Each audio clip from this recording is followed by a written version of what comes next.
सकालू सकालू गाधा पाता सरे कर पूजा पाठ कर सारा पर मेन टेंशन टाइम एसी जलखिया बनाबाटा एज काना बनाबी से लगे मुझे सब बेले राति नहीं भाभी कर रखी थी सकालू काना बनाबार अच्छे संध्या बेला मार्केट जाइली जे ब्रेड गोटे पैकेट धरी कर आईली मुझे सब बेले गोटे आइटम बना जिनटा कि मोर घरे सबके खूब पसंद है एजटा मुझे बनाचे 2 चामच सोरष तेल नेली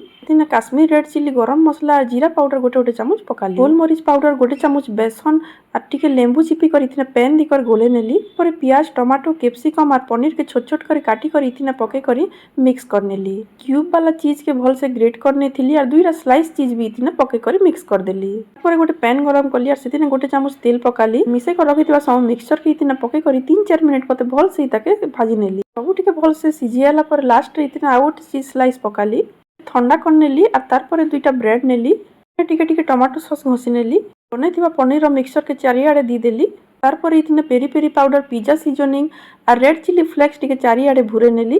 तावा ने घी टिके दी कर लो फ्लेम रे 2-3 मिनट तक सेकी नेली खूब टेस्टी ब्रेड पिज्जा बनी कर रेडी हैला इता खाइले एंता लागसी जे डोमिनोज रो से पिज्जा भी फेल ही जिबा मोर घरे तो मागी मागी इता के सबे खायसन एते बढ़िया लागसी जे